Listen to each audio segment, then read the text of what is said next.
Welcome to her Fireside Stories, where tales of resilience and transformation come alive through each narrative we share. I'm Sarah Bennett, your guide through journeys of courage that will touch your heart and stir your soul. Tonight, gather close as we dive into Ursula Vale's story, a grandmother whose family vacation turned into a nightmare of exploitation.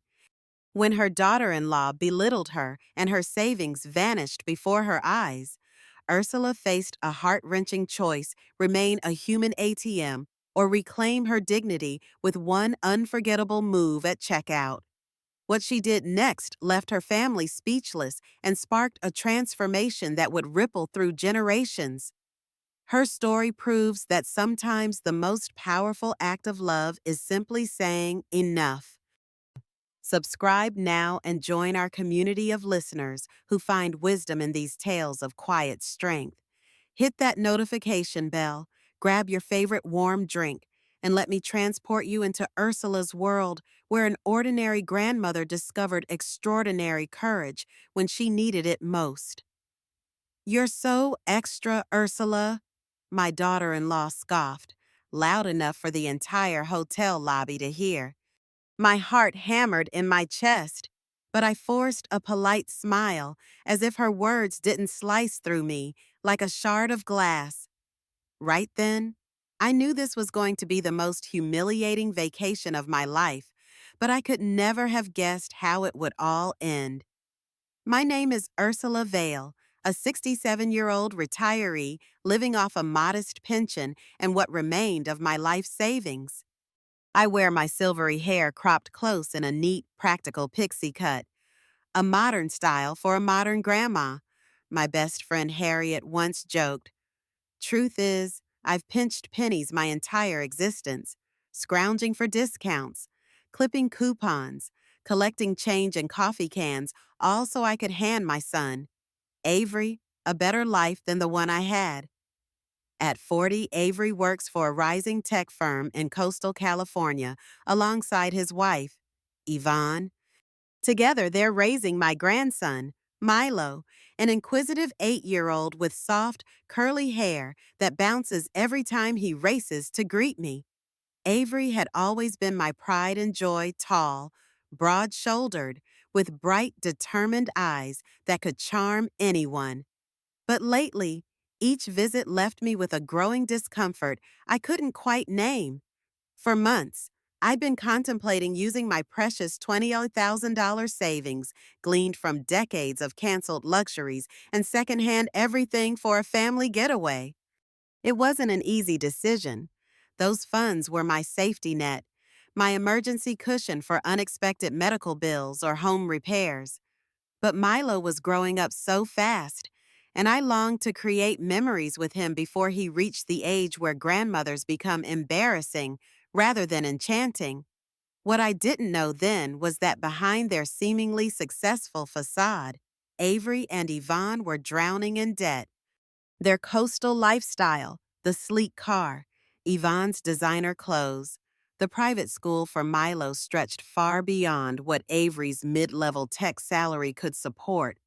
Credit card bills piled up, and their mortgage payments were precariously behind schedule. All this, of course, they kept hidden from me, maintaining the illusion of prosperity they were desperate to project. Yvonne, with her expertly highlighted hair and carefully curated social media presence, was particularly invested in this facade. Her Instagram feed showcased an enviable life, but the reality was quite different. She felt constant pressure watching her colleagues vacation in exotic locations and attend exclusive events. Comparison had become her prison, and my retirement savings had started to look like her escape key. I finally made the call in April, thinking a 3-day getaway to a hot springs resort would be a lovely treat without being extravagant. When I mentioned it to Avery during our weekly phone call, his initial hesitation melted quickly into enthusiasm too quickly. I realize now, within days, the modest trip I'd envisioned had somehow morphed into reservations at Coast Haven, one of the most expensive resorts in the area. It's just a little upgrade, Mom, Avery assured me when I expressed concern about the cost. You've worked hard your whole life. Don't you deserve something special for once? The guilt worked its magic. Perhaps I was being too frugal. Perhaps I did deserve a little luxury. And wasn't this for Milo? After all, if only I'd recognized the manipulation for what it was. The morning we left for Coast Haven Resort, I packed my small suitcase with careful consideration. I'd splurged on a new blouse, nothing fancy, just a soft blue cotton piece on sale at the department store. I also wore my most comfortable walking shoes and tucked a cardigan into my bag for the cool evenings by the ocean. Are you really wearing that? Yvonne asked as I approached their driveway. She was leaning against their SUV, her purple-tipped hair gleaming in the morning sun, designer sunglasses perched atop her head. That cardigan looks like something from the thrift store. Her tone suggested helpful concern, but the slight curl of her lip told a different story. Avery quickly loaded my suitcase, avoiding my eyes. We should get going, he said, checking his watch. Traffic gets bad around the coastal highway. I noticed the tension in his shoulders, the way he chewed the inside of his cheek signs I'd come to recognize whenever Avery was caught between his wife and me. In the car, I sat in the back with Milo. He immediately showed me his handheld game, explaining the characters and rules with contagious enthusiasm. You're going to love the resort, Grandma, he said, his eyes bright. Dad showed me pictures. There's a huge pool with a slide. From the front seat, Yvonne began detailing all the amenities she'd researched. The spa has these volcanic stone treatments that are supposed to be amazing for rejuvenation. And there's a seafood restaurant with a chef who trained in Paris. Each feature she mentioned made my stomach tighten with apprehension about the cost. I thought we might spend some time at the nature reserve nearby, I suggested. I read that there are beautiful hiking trails, and it's free admission on weekdays. Yvonne exchanged a glance with Avery. We're not driving all this way to go hiking. Ursula, besides, we deserve to enjoy the resort after the year we've had. What I didn't know then was that their difficult year included maxed out credit cards, a second mortgage they'd secretly taken, and a lifestyle they couldn't sustain. Later, I would discover bank statements showing they were 3 months behind on their car payments and had been borrowing from Avery's 401k to keep up appearances. Avery remained suspiciously quiet during this exchange, occasionally nodding at Yvonne's enthusiastic resort plans. Once, when our eyes met in the rearview mirror, I caught a flicker of something guilt, perhaps, or shame, before he quickly looked away. As we approached the coastal highway, the scenery changed to breathtaking ocean views. Milo pressed his face against the window, pointing excitedly at seagulls soaring above the cliffs. For a moment, watching his joy made all my financial anxiety seem worth it. This trip was for him, I reminded myself, for memories that would outlast my savings account. Little did I know how those memories would eventually be formed. Coast Haven Resort rose like a gleaming white palace against the blue backdrop of the ocean. Marble columns flanked the entrance, where uniformed valets rushed to open our car doors. The lobby's crystal chandelier cast rainbow prisms across polished floors. And everywhere I looked, I saw displays of luxury that made my modest savings feel suddenly insufficient. Yvonne strode confidently to the reception desk, her designer heels clicking across the marble. We have a reservation under veil, she announced with the air of someone accustomed to the finest accommodations. The receptionist tapped at her computer, then frowned slightly. I see you're booked for our standard ocean view room, she said. Yvonne's smile faltered. Is there anything better available? Perhaps a suite? My heart sank as I watched the transaction unfold. The receptionist described their premium oceanfront suite with private balcony and separate bedrooms. When she mentioned the price difference, nearly double what I'd originally budgeted for the entire stay, I stepped forward to intervene. I think our original room will be just fine, I said. Yvonne turned to me with an expression of practiced patience, as if explaining something to a child. Ursula, we'll be cramped in the standard room. Milo needs space to run around, and we all need our privacy. She lowered her voice, though not enough. It's your treat, remember. Don't be so extra about everything.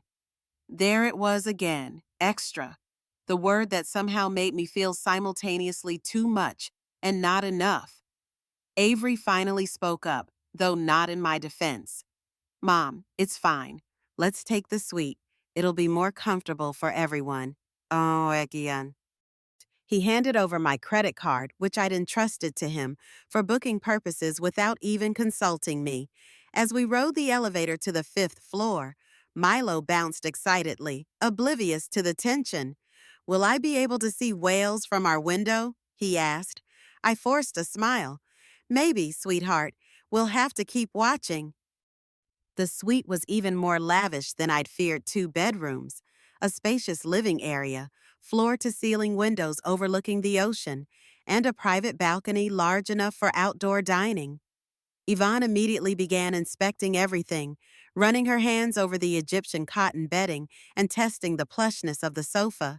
This will do, she declared with a hint of triumph in her voice.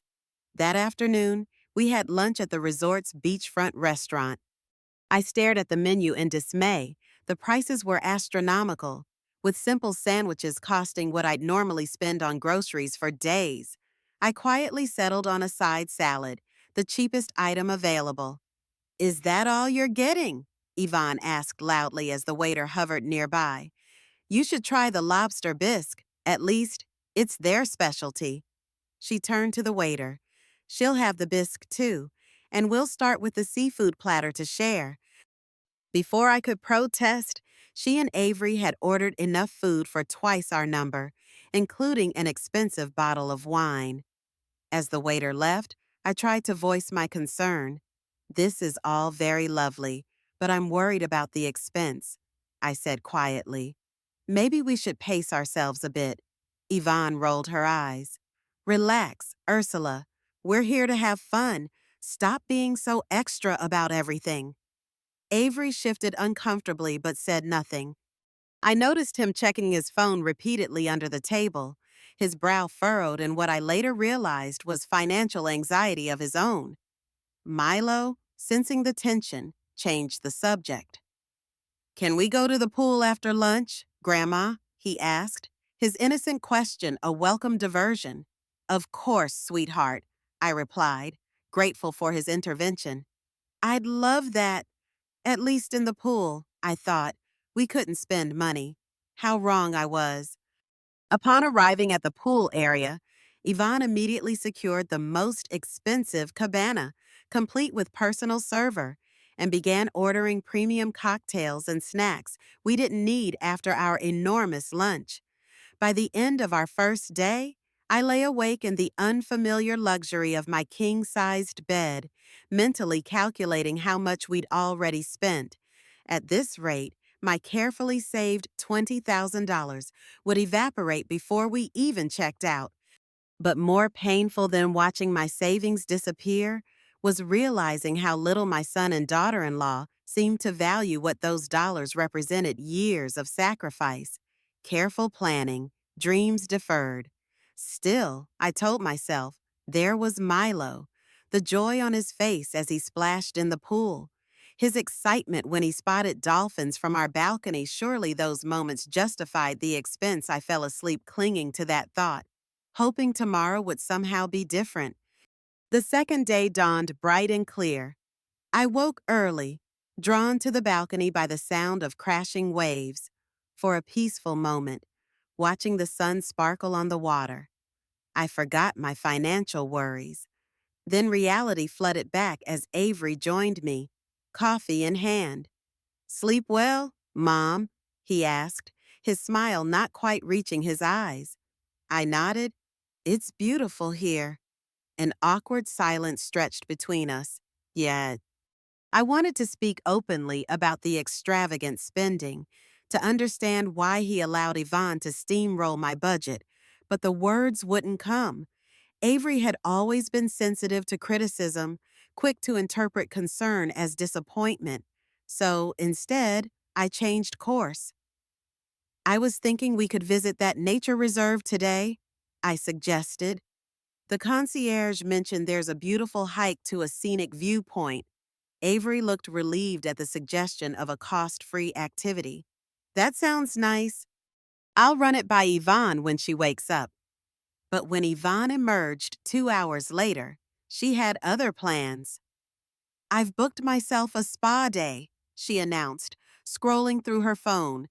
The volcanic stone massage and a seaweed wrap. You boys can do the hiking thing if you want. She glanced at me. Ursula, you might want to consider the rejuvenating facial. It works wonders for mature skin. The implied insult stung, but I ignored it. I'd rather spend time with Milo. Suit yourself, she shrugged. Avery, we need to discuss dinner reservations. I'm thinking the rooftop restaurant tonight. Avery cast me an apologetic look, but didn't object. Once again, I found myself wondering about the dynamics of their marriage. He seemed almost afraid of disappointing her. After breakfast, Yvonne departed for her spa treatments, leaving Avery, Milo, and me to hike as planned. It was the first genuine relief I'd felt since arriving.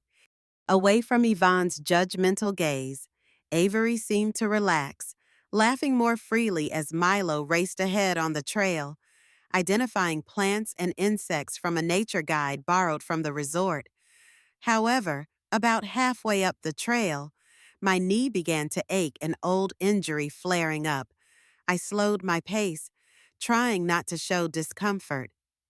Avery noticed immediately. You okay, Mom? He asked, concern evident in his voice. Just need to take it a bit slower, I assured him. You two go ahead if you want. Avery hesitated, clearly torn.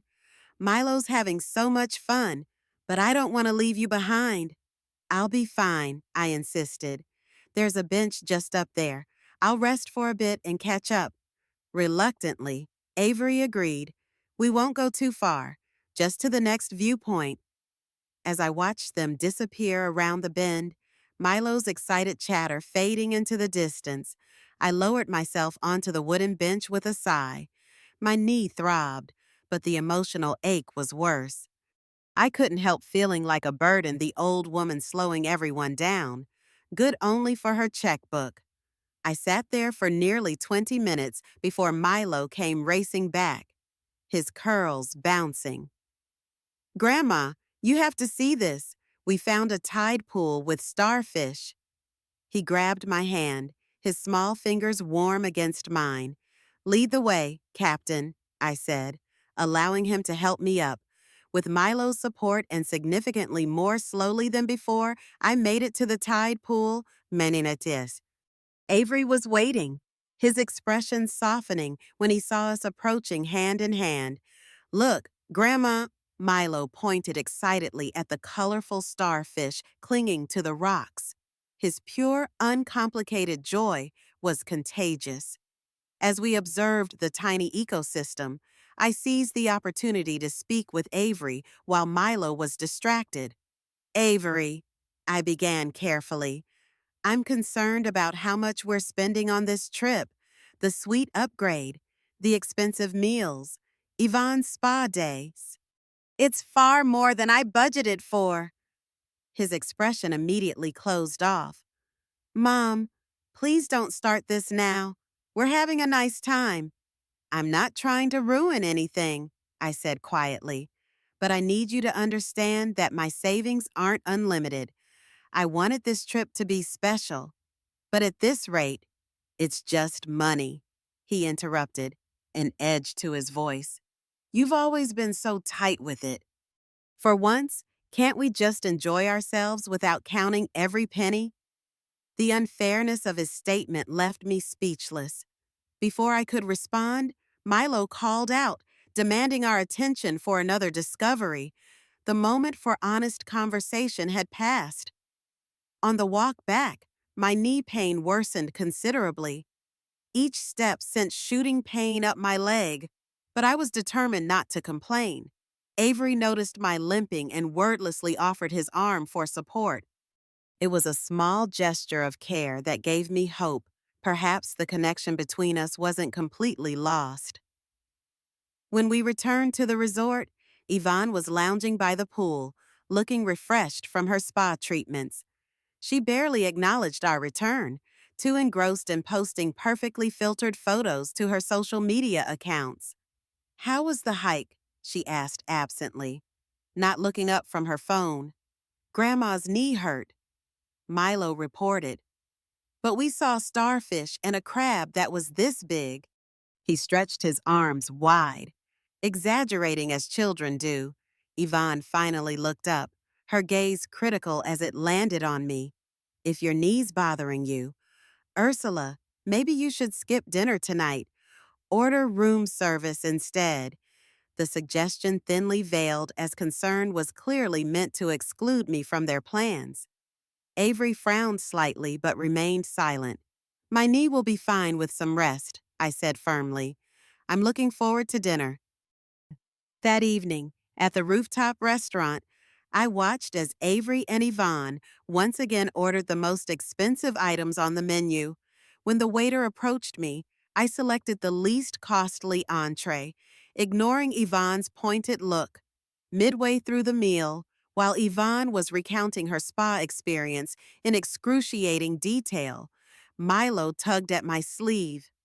"Grandma," he whispered, "can we do something just you and me tomorrow?" My heart swelled. "I'd love that, sweetheart.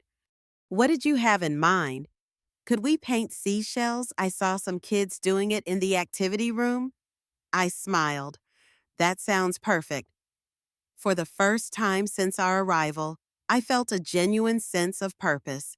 Amid all the lavish spending and tension, this simple request from Milo reminded me why I'd wanted this trip in the first place, not for luxury accommodations or gourmet meals, but for moments of connection with my grandson.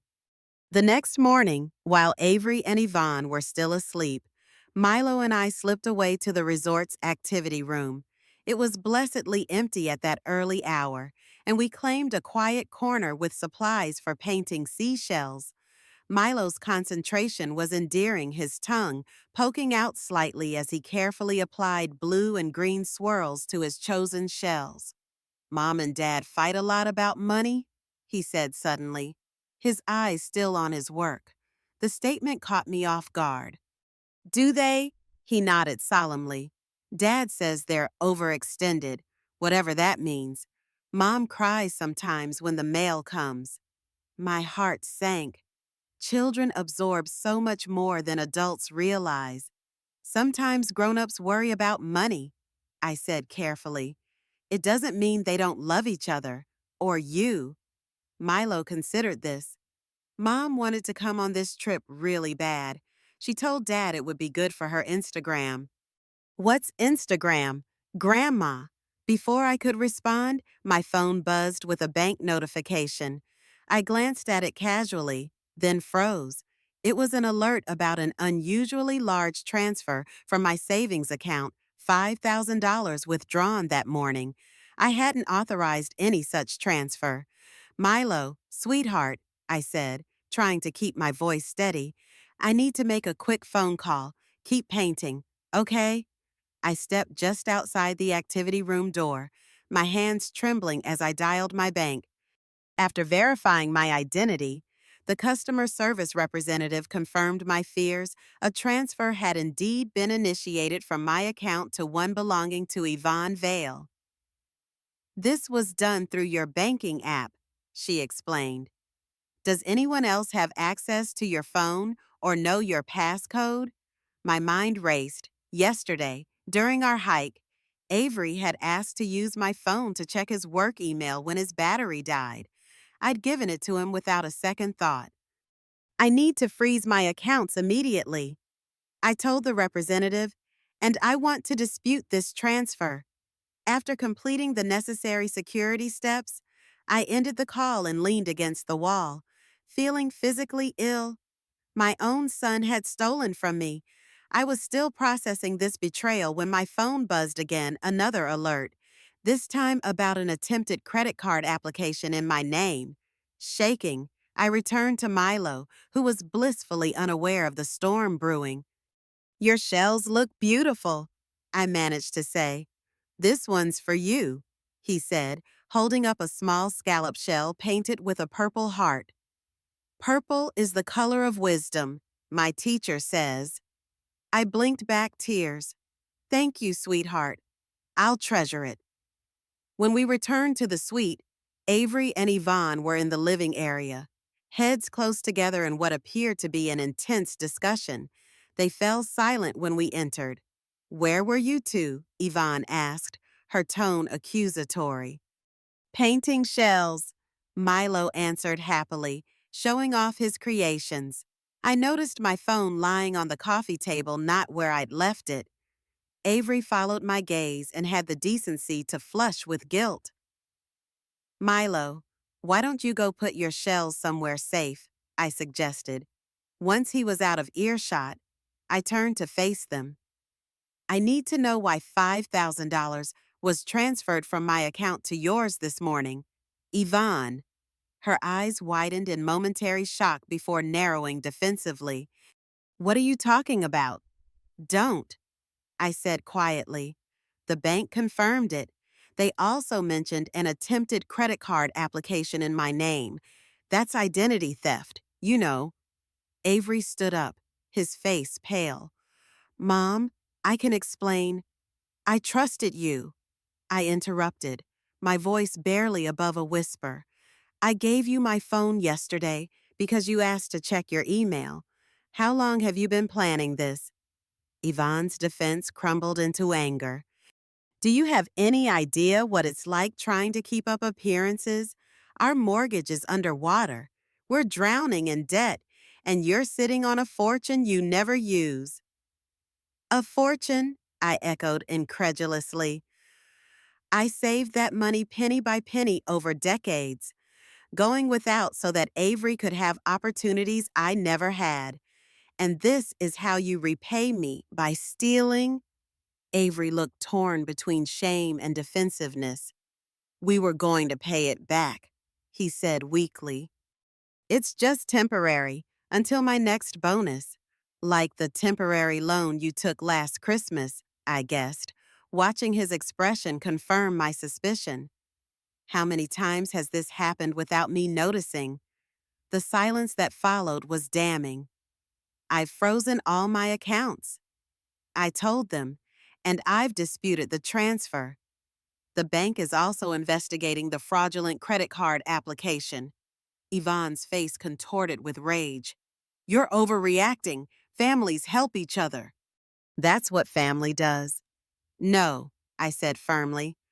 "Families ask for help when they need it. They don't steal and lie." "Mom," Avery began, his voice pleading. "We're in real trouble here. The house, Milo's school. We could lose everything." For a moment, my resolve wavered. This was my son, my only child. But then I remembered Milo's innocent comment about his parents fighting over money, about Yvonne crying when the mail came. Their financial problems wouldn't be solved by draining my retirement savings.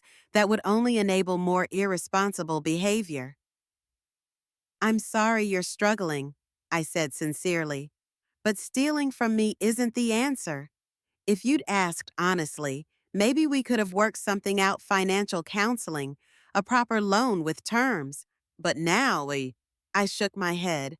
"I don't see how I can trust you." "So what now?" Avery asked, his voice hollow. "You'll report us to the police, your own family."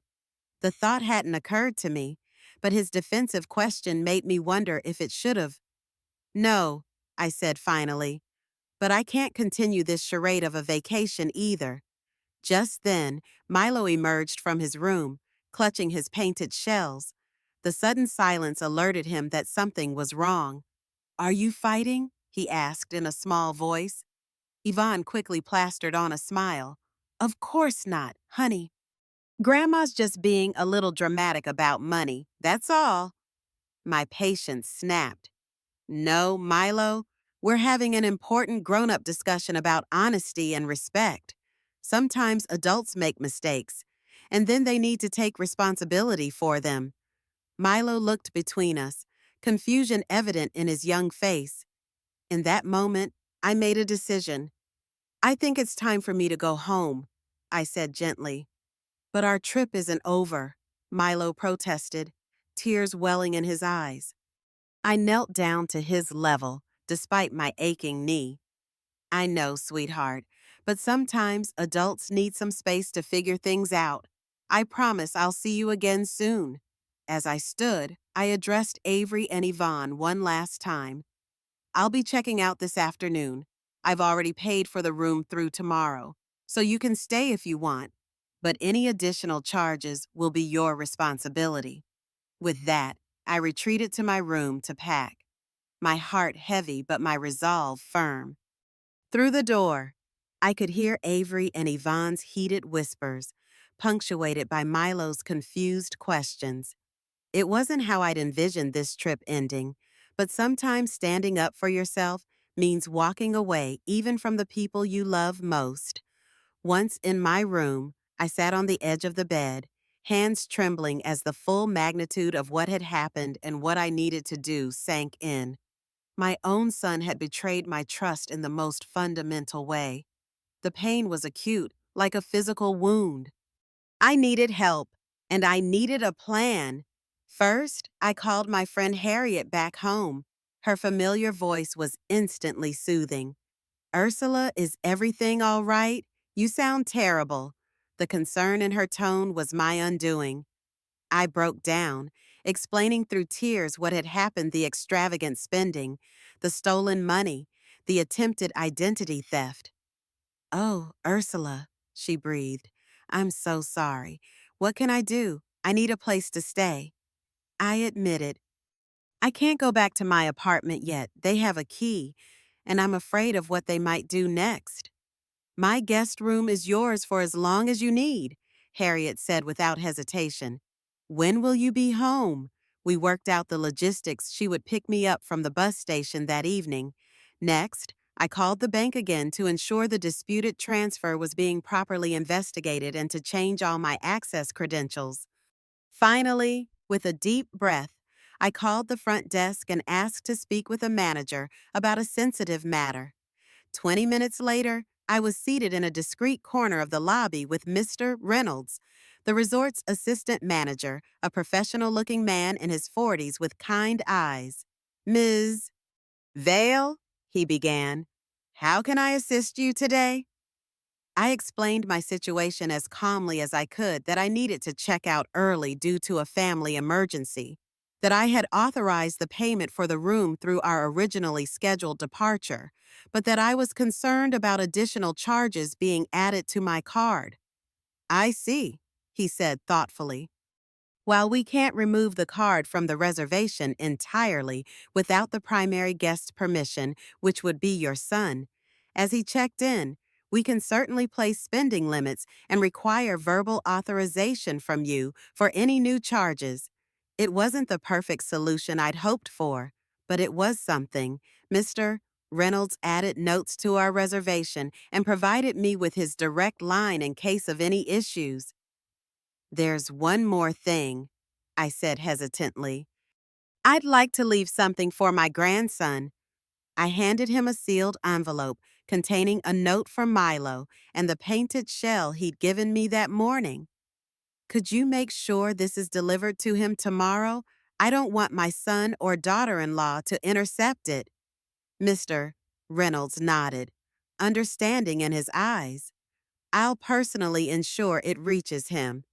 As I stood to leave, he added, Ms. Vale, if you don't mind my saying, what you're doing takes considerable courage. Standing up for yourself is never easy, especially with family. His words gave me unexpected strength. Thank you, I said sincerely. That means a great deal. Back in my room, I finished packing quickly. I wrote a final note to Avery and Yvonne, explaining that I had arranged for the room charges to be covered through our original departure date, but nothing beyond that. I also made it clear that I would be pursuing the return of the stolen money through legal channels if necessary, and that I expected them to respect my boundaries going forward. I was just sealing the envelope when there was a soft knock at my door. My heart raced. Was it Avery, coming to apologize, or Yvonne, ready for another confrontation? It was Milo. "Grandma," he asked, his voice small, "are you really leaving?" I ushered him into the room, closing the door behind him. "Yes, sweetheart. I need to go home a little early." His lower lip trembled. "Is it because of the fighting? Did I do something wrong?" "Oh, Milo, no," I said, pulling him into a hug. "None of this is your fault. Sometimes grown-ups have disagreements they need to work out. Will I still see you?" he asked, his face pressed against my shoulder. "Of course you will," I assured him. "I'll always be your grandma, no matter what." I reached into my purse and pulled out a small notepad and pen. I wrote down my phone number and address. "This is how you can reach me, anytime you want to talk." He studied the paper solemnly. "Dad took your phone this morning. I saw him. He told Mom he was checking something, but it seemed sneaky." My heart sank at this confirmation, but I kept my expression neutral. "Thank you for telling me. Milo, it's always important to be honest, even when it's difficult." "Are you mad at Dad?" The directness of children can be devastating in its simplicity. I chose my words carefully. "I'm disappointed in some choices your dad made, but being disappointed in someone's actions doesn't mean you stop loving them." He seemed to accept this explanation. We talked a little longer, and I made him promise to keep working on his shell paintings. When it was time for me to leave, I hugged him extra tight. "Remember," I whispered, "I love you no matter what." With my suitcase in hand, I took one last look around the lavish suite that had been the setting for so much heartache.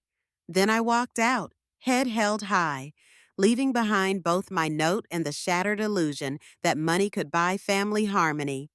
In the lobby, I caught a glimpse of Avery returning from somewhere, but I ducked out a side entrance before he could see me. The confrontation was over. Now I needed space to heal and plan my next steps. As the taxi pulled away from Coast Haven Resort, I felt a complex mixture of emotions: grief for the relationship I thought I had with my son, anger at the betrayal, fear for the future, but also, surprisingly, a sense of empowerment. For perhaps the first time in my life, I had set a boundary and stuck to it, even when it hurt. The road ahead would be difficult, but I was no longer willing to be an ATM for my family's dysfunction. Whatever came next, I would face it on my terms. Harriet's cottage was exactly what I needed: a sanctuary of calm after the emotional storm I'd weathered. Nestled on the outskirts of town, with its flower-filled garden and cozy rooms, it offered both physical comfort and the emotional support of a friend who asked no questions when I needed silence and listened without judgment when I needed to talk. "You'll stay as long as you need," she insisted that first evening, setting a mug of chamomile tea before me. Her vibrant red bob framed a face creased with concern. "The guest cottage out back is yours." The next few days passed in a blur of practical necessities.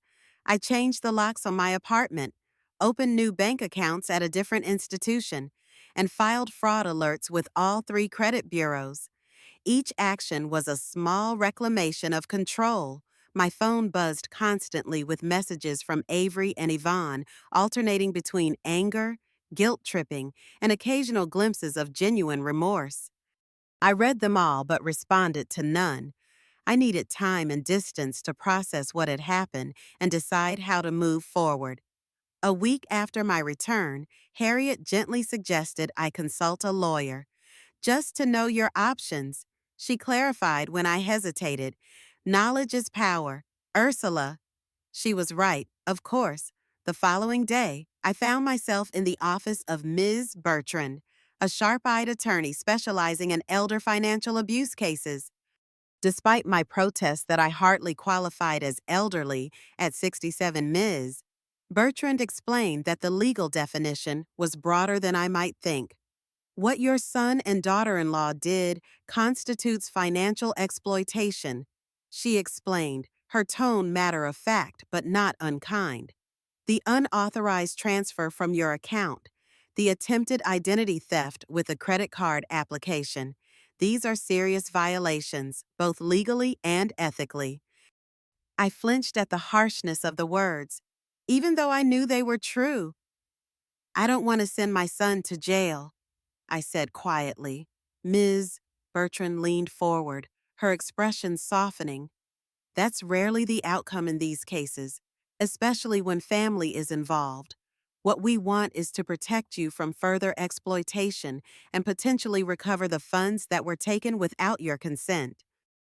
She outlined my options: filing a police report, pursuing civil litigation, or starting with a formal demand letter. The letter is often the least confrontational first step, she advised. It establishes a paper trail and gives them an opportunity to make things right without immediate legal consequences. I nodded, the weight of the decision heavy on my shoulders. How would this affect my grandson? That's a valid concern, Ms. Bertrand acknowledged. Court proceedings could be stressful for everyone, including Milo. The demand letter approach might minimize that impact. After careful consideration, I authorized Ms. Bertrand to draft a formal letter demanding the return of the misappropriated funds and outlining the evidence of financial exploitation. The letter would also make it clear that if restitution wasn't made within 30 days, we would pursue further legal action. What about seeing Milo? I asked as our meeting concluded. I promised him this wouldn't change our relationship. Ms. Bertrand looked thoughtful. While nothing legally prevents you from contacting your grandson, these situations can become complicated. I'd recommend keeping communications clear and documented, perhaps through email or scheduled phone calls for now. As I left her office, clutching a folder of information about financial abuse protections, I felt a strange mixture of empowerment and sadness. I was standing up for myself, yes, but at what cost to my family relationships? The answer to that question began to take shape the very next day, when I received a small envelope in the mail addressed in a child's careful handwriting. Inside was a drawing of a woman with silver hair standing next to a small boy with curly hair. Above them, in colorful letters, "I miss you, Grandma." I pressed the drawing to my heart, tears welling in my eyes. At the bottom of the page was a P.S. Dad says he's sorry he took your money. He cries sometimes when he thinks I'm sleeping. Those simple words cracked something open inside me. Avery, my son, my child, was suffering too. His actions were wrong, inexcusable even.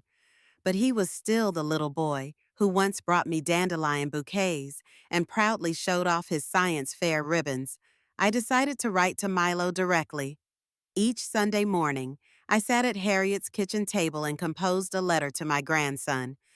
I told him about the cottage garden, the birds that visited the feeder, the books I was reading. I asked about his school projects, his friends, his latest interests. I never mentioned the conflict with his parents, never tried to turn him against them. He was just a child, caught in an adult storm not of his making. Whether these letters actually reached him, I couldn't be sure. I had to trust that Avery or Yvonne would do the right thing and pass them along. 2 weeks later, Ms. Bertrand called to inform me that her office had sent the demand letter. Now we would wait for a response. I didn't have to wait long. That evening, my phone rang with Avery's number. After a moment's hesitation, I answered. "Mom." His voice sounded rough, as if he'd been crying or hadn't slept. "We got a letter from your lawyer." "Yes," I said simply. A long pause followed. I could hear him breathing, gathering his thoughts. "I never meant for things to go this far," he finally said. The money I was desperate. The house was going into foreclosure, and Yvonne had maxed out all our cards. I just needed to buy some time until my bonus came through. "You could have asked for help," I replied, keeping my voice steady. "Instead, you stole from me." "I know," he whispered. "God, Mom, I know. I've ruined everything." His raw pain traveled through the phone, squeezing my heart. But I remembered Miss Bertrand's warnings about emotional manipulation. "Acknowledging what you did is a start, Avery, but I need more than words. I need action." "What can I do?" he asked, sounding truly lost. "Return the money you took? Get financial counseling? Rebuild my trust?" Another long pause.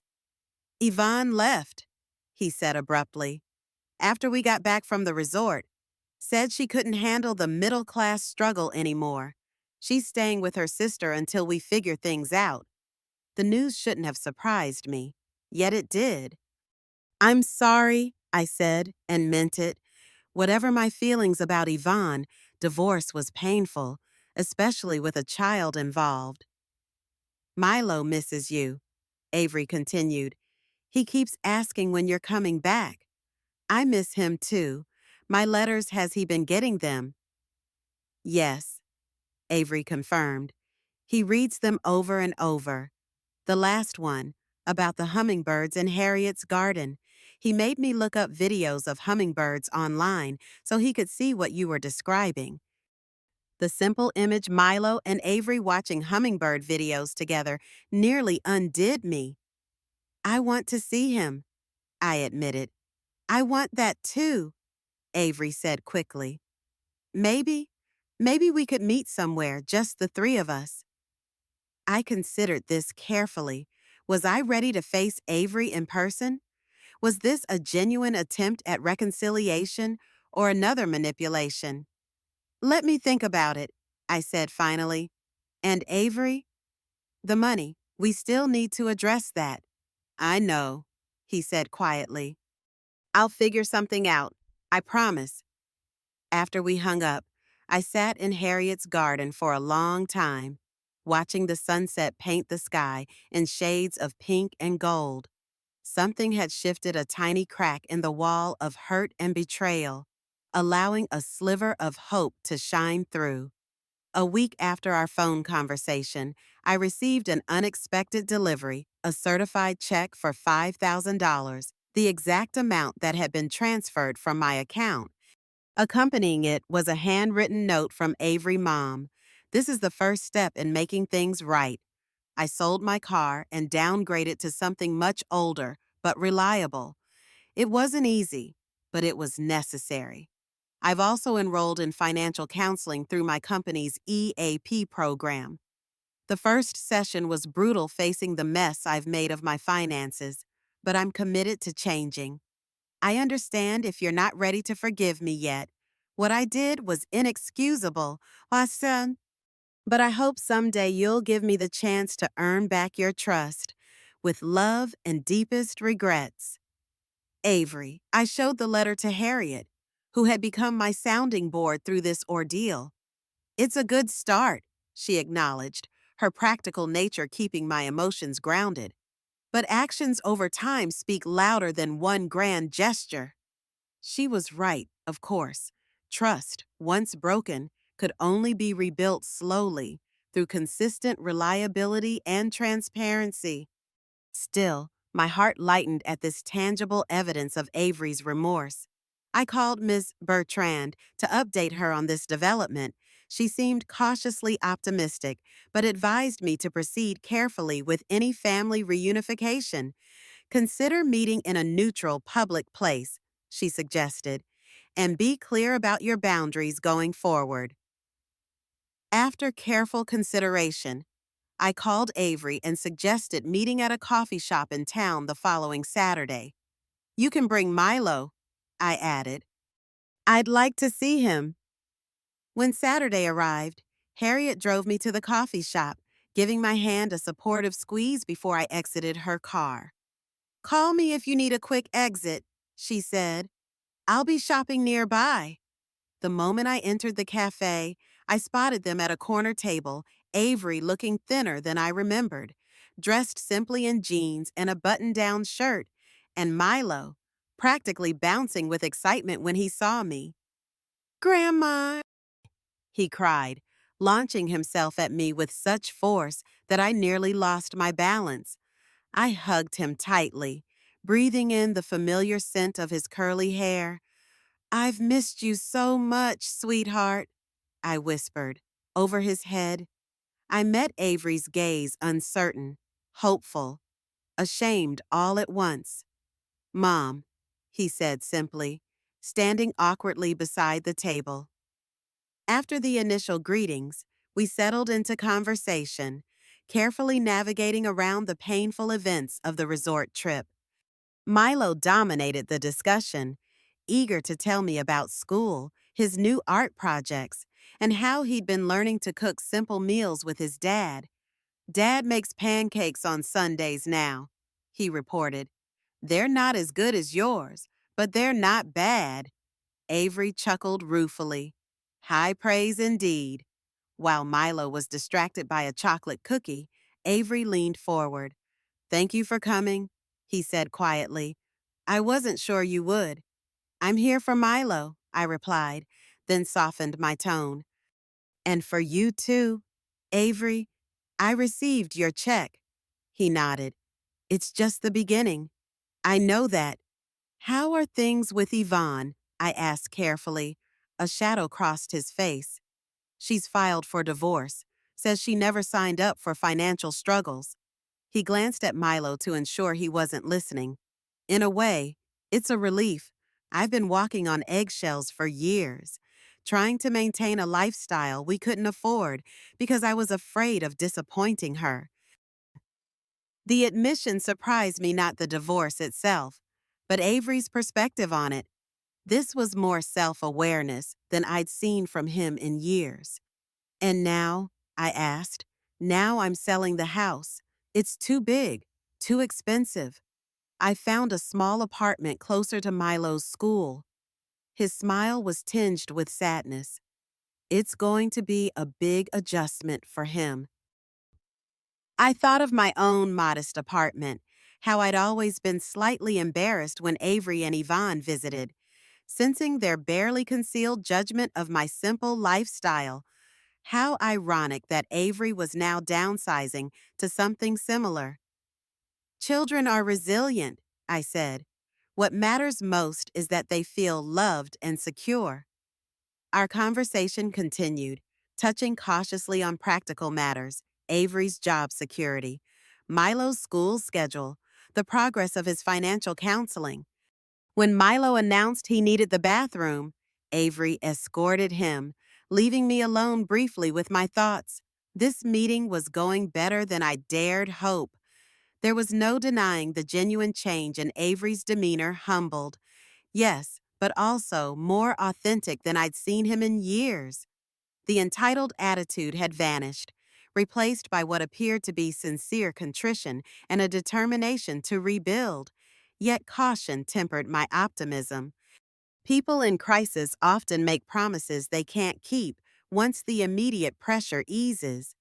Would Avery's commitment to financial responsibility last beyond these initial steps? Only time would tell. When they returned, I shifted the conversation to future plans. I'd like to see more of Milo, if that's all right with you. Of course, Avery said quickly. He's been asking when he can visit you. Maybe start with regular phone calls, I suggested. And perhaps a day visit next month. Avery nodded, relief evident in his expression. That sounds perfect. As our meeting drew to a close, Milo presented me with a small package wrapped in newspaper. I made you something, he announced proudly, Inside was a clay figure crudely shaped but unmistakably meant to be me, complete with silver-painted hair. "It's beautiful," I said, genuinely touched. "I'll put it on my mantelpiece where I can see it every day." Yeah, when it was time to part, Milo hugged me fiercely. "Promise you'll come back," he demanded. "I promise," I assured him. "And you can call me anytime. Remember," Avery hung back as Milo skipped toward the door. "Mom," he said hesitantly, "I know I have a long way to go to make things right, but I want you to know I'm committed to changing. Not just for Milo or for you, but for myself too. I don't like who I became." The vulnerability in his admission touched me deeply. "One day at a time, Avery," I said gently. "That's all any of us can do." As I watched them walk away, Milo's small hand in his father's, I felt a cautious hope bloom within me. The road to rebuilding trust would be long, but perhaps not as impossible as I had feared. The months following our coffee shop reunion brought gradual but significant changes. True to his word, Avery followed through with his financial counseling, sending me brief updates after particularly insightful sessions. He and Milo moved into a small two-bedroom apartment where they established new routines and traditions. My relationship with Milo flourished through weekly phone calls and, eventually, regular visits. The first time he stayed overnight at Harriet's cottage, where I was still living, he explored every corner with unbridled curiosity. "It's like a fairy house," he declared, delighted by the garden's hidden nooks and the cottage's cozy interior.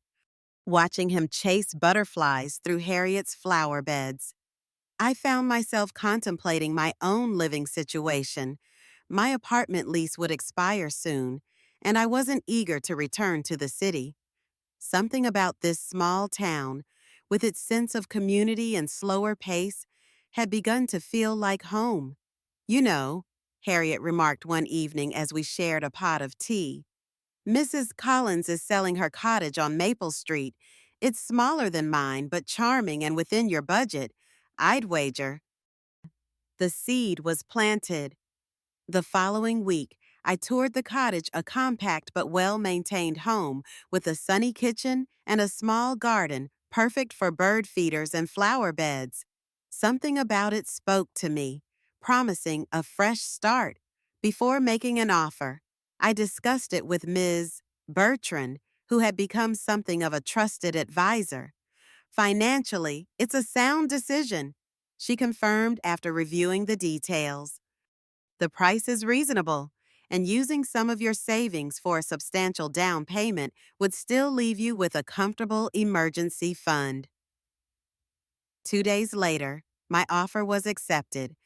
I would become a homeowner again, in a community where I'd already begun to put down roots. When I shared the news with Avery during our next phone call, his reaction surprised me. "That's wonderful, Mom," he said with genuine enthusiasm. "It sounds perfect for you. And selfishly, I'm glad you'll be closer to us than if you'd gone back to the city." It was true the small town was only a 40-minute drive from Avery's new apartment, compared to nearly 2 hours from my old place. "Will I have my own room at your new house, Grandma?" Milo asked, having commandeered the phone from his father.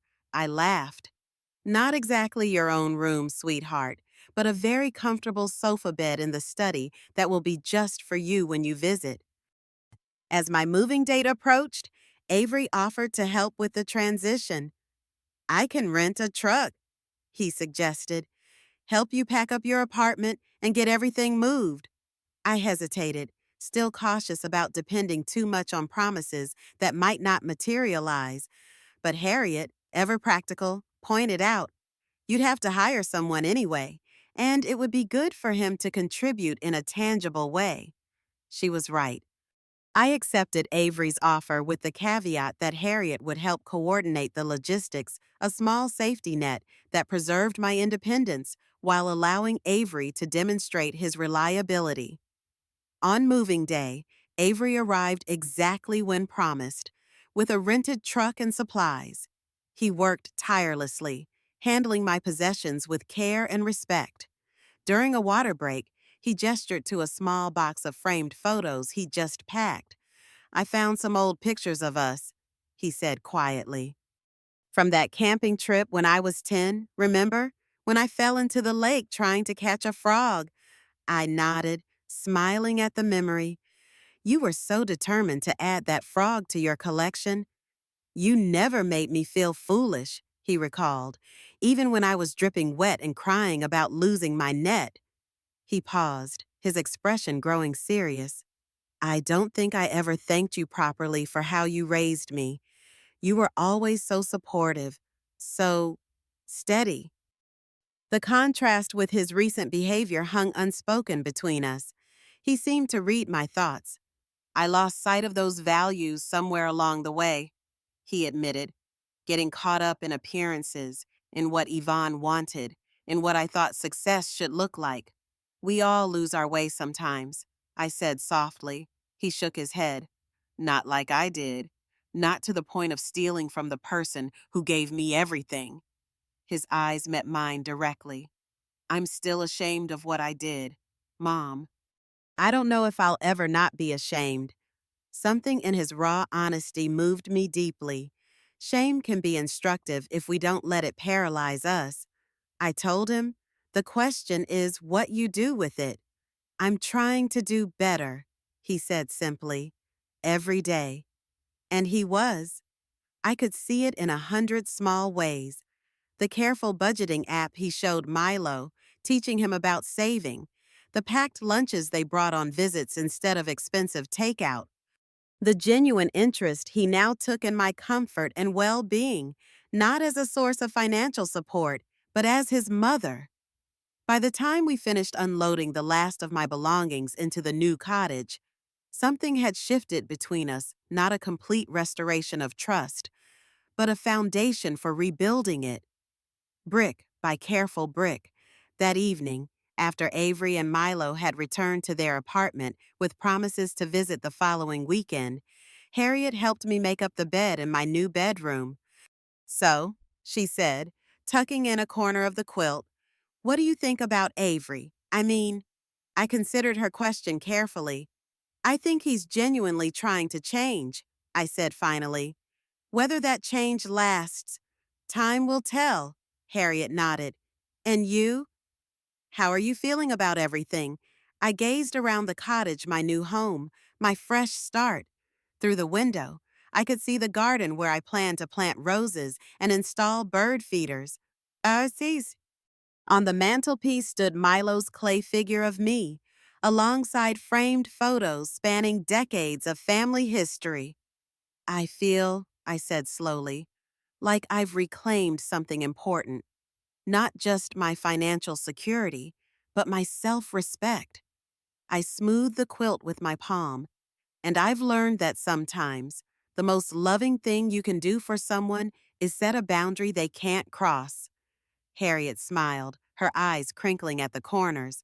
67 years young and still growing. "That's what I admire about you, Ursula." As we finished making the bed, I thought about the journey that had brought me here, from the humiliation at Coast Haven Resort to this moment of quiet contentment in my own space. The path hadn't been easy, but it had led me to unexpected gifts, deeper self-knowledge, new friendships, a stronger relationship with my grandson, and perhaps, in time, a healthier connection with my son. Later, as I unpacked books for my new shelves, I came across a small object wrapped in tissue paper, the seashell Milo had painted for me that morning at the resort, with its purple heart symbolizing wisdom. I placed it carefully on my bedside table, a reminder that even in our darkest moments, love finds ways to shine through. 6 months later, on a crisp autumn morning, I stood in my kitchen brewing coffee and watching goldfinches flit around the feeder I'd installed in my garden. My little cottage had transformed into a true home, bookshelves lined with beloved novels, walls adorned with family photos and local artwork, garden beds bursting with late season blooms. The phone rang Avery, calling earlier than usual. Mom, sorry to call so early, but I have a bit of a situation. My stomach tightened instinctively, old fears surfacing. What's wrong? Nothing serious, he assured me quickly. It's just that the after school program is closed today for teacher training, and I have an important client meeting I can't reschedule. I hate to ask, but could Milo come to your place after school just for a few hours? The request was simple, reasonable, exactly the kind of favor family members regularly did for one another. Yet it represented something significant, Avery asking directly for help rather than manipulating or assuming. Of course, I said. I'd love to have him. Thank you, Avery said, relief evident in his voice. I'll drop him off around 3:30, and Mom, I really appreciate this. After we hung up, I realized I felt none of the resentment or anxiety that had characterized so many of our interactions before. This was healthy interdependence, Avery respecting my boundaries, while I willingly offered support. The transformation in our relationship hadn't happened overnight.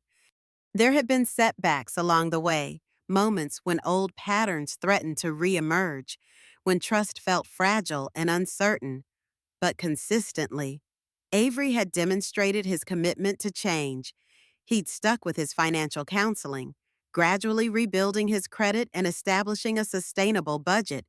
He'd remained transparent about his finances, never again asking for money but occasionally seeking advice. Most importantly, he'd stopped treating me as a resource to be tapped and started relating to me as a person to be respected.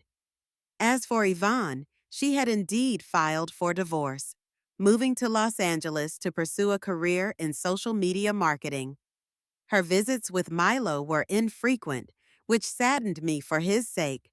But Avery had stepped fully into his role as a father, creating a stable, loving environment despite their modest circumstances.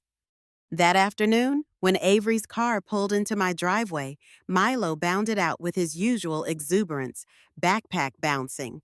Grandma, Dad says we can make cookies if it's okay with you. I laughed, catching him in a hug. I think that can be arranged. Avery followed more slowly, looking sharp in a business suit, a rare sight these days, reserved for important meetings. Thanks again for doing this, he said, handing me Milo's overnight bag. I should be done by 7, but I'll text if it runs later. Take your time, I assured him. We'll be fine. Before leaving, he hesitated, then pulled an envelope from his jacket pocket. I almost forgot. This is for you. Inside was a check, not a large sum, but significant given his budget constraints. What's this for? I asked, confused. It's the interest, he explained. On the money I took, Ms. Bertrand helped me calculate what would be fair. He shifted uncomfortably. I know it doesn't erase what happened, but it felt important to make it right, completely right. I was momentarily speechless, touched by the gesture's thoughtfulness. Thank you, I said finally. This means a lot.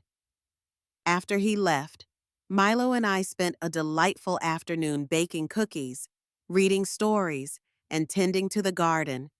As the sun began to set, casting long shadows across the lawn, we sat on the porch swing I'd recently installed. Dad seems happier now, Milo observed, swinging his legs. Even though we don't have the big house anymore? Do you miss the big house? I asked carefully. He considered this. Sometimes, but I like our apartment too. And Dad plays with me more now. Before, he was always working or arguing with Mom. Out of the mouths of babes, I thought, children see so much more than we give them credit for. Are you happier now too, Grandma? He asked suddenly. The question caught me off guard with its perceptiveness.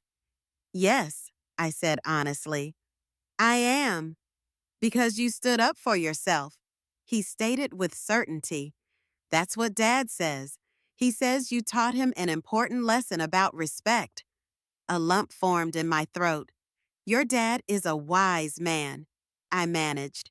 "He says he's still learning," Milo confided. "But he's trying really hard." As darkness fell, we moved inside. I prepared a simple dinner, and afterward, Milo helped me wash the dishes, a new tradition we'd established during his visits. The ordinary domestic moment struck me as precious in its normalcy, so different from the tension-filled luxury of Coast Haven Resort. When Avery arrived to collect Milo, his face was alight with excitement. The meeting went incredibly well, he shared once Milo was occupied with gathering his belongings. "They want to move forward with the project. It could mean a promotion by next year." "That's wonderful," I said sincerely. "You've worked hard for this." He nodded, his expression turning reflective. "A year ago, I would have immediately started planning how to upgrade our lifestyle with the potential raise. Now, all I'm thinking about is building Milo's college fund and maybe taking a modest family vacation next summer." He glanced at me. "I was hoping you might join us, actually. Nothing extravagant, maybe a cabin rental at the state park, hiking, fishing, marshmallows around the campfire." The invitation touched me deeply, not just for its inclusion, but for how different it was from our last family trip. This was about experiences, not appearances, connection, not consumption. "I'd love that," I said warmly. As they prepared to leave, Milo wrapped his arms around my waist in a fierce hug. "Love you, Grandma. See you on Saturday for garden club." "Love you too, sweetheart." Avery hesitated in the doorway after Milo had raced to the car. "Mom," he said quietly, "I just want you to know I think about what happened at that resort every day, not with shame anymore, but as a reminder of who I don't want to be and who I'm striving to become." I reached out and squeezed his hand. "You're doing well, Avery, one day at a time." After they drove away, I returned to the porch swing, wrapping a light blanket around my shoulders against the evening chill. From this vantage point, I could see the cottage windows glowing warmly, the garden I tended with my own hands, the bird feeders that brought daily visitors. I thought about the journey that had brought me here, how a painful betrayal had ultimately led to deeper authenticity, stronger boundaries, and more genuine connections. By standing up for myself, I hadn't lost my family as I'd feared. Rather, I'd created space for healthier relationships to grow. The night air carried the scent of autumn leaves and wood smoke from a neighbor's chimney. I closed my eyes, savoring the moment of contentment. Financial security was important. Yes, but the true richness in my life came from these intangible treasures: self-respect, honest relationships, the courage to set boundaries, and the wisdom to forgive without forgetting. At 67, I discovered that it's never too late to learn these lessons or to begin again. The money I'd saved for decades had eventually served its purpose, though not in the way I'd imagined. Instead of buying fleeting luxury or false harmony, it had ultimately purchased something far more valuable: the truth about what matters most. And that, I reflected as stars began to appear in the darkening sky, was a bargain at any price. And there you have it. Another captivating journey shared here at her Fireside Stories. Ursula's tale isn't just about financial betrayal, it's about reclaiming your worth when those closest to you have forgotten it. Her courage reminds us that sometimes the strongest move isn't grand confrontation, but quietly walking away with your dignity intact. As Ursula discovered, setting boundaries isn't selfish, it's necessary for genuine relationships to flourish. What about you? Have you ever had to stand your ground with family? Share your experiences in the comments below. Our community thrives on these connections. If Ursula's story touched you, tap that subscribe button and notification bell to join our growing fireside circle.